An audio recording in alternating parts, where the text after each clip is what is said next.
Well, we all suffer those terrible things in life, don't we? But I want to tell you something that God has put in place to help us modern day people through such times. 2,000 years ago, a Christian author wrote some fantastic words which were recorded. But there's more to this than simply the words he wrote, which I'll come to later. Stay tuned till the end.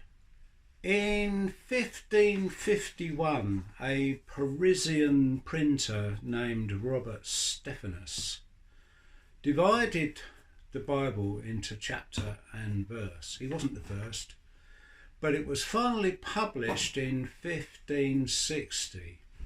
Then came an amazing invention by a chap named Robert Paul Weber. No, it wasn't. It was Joseph Paul Weber in 1883.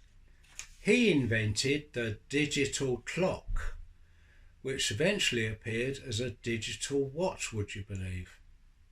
So how did these things come together? Those comforting lines written by Paul actually in the New Testament were in chapter and verse in the Bible. And Robert Stephanus enabled them to be numbered in such a way that we would all remember them via the means of a digital clock. Well, what are these verses? I'll come to that in a second.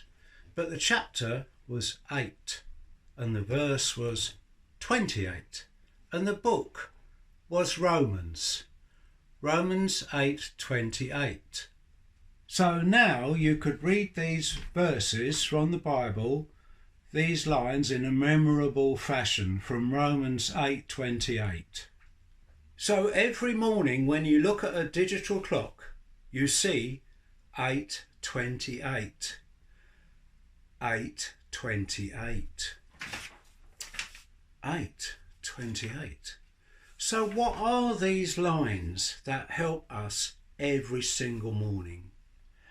And we know that God works all things together for good to those that love God, to those that are called according to his purpose. Everybody who knows me or my family will know that life has thrown us some curveballs, just like you get thrown at you. But every time I look at the microwave, the car clock, the bedroom clock, I see 8:28, and I'm reminded of these words.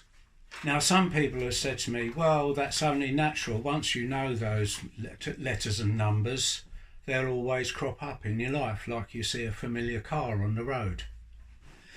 And that's so true. But the thing of it is, God engineered it that way so that every morning people who are going through a bad time will see those immortal words. Now, the last thing I would ask you is, are you called by him who loves you? If you are, you can rely on these words that whatever happens to you in life, it will work out for good in the end. That's hard to believe, but I believe it.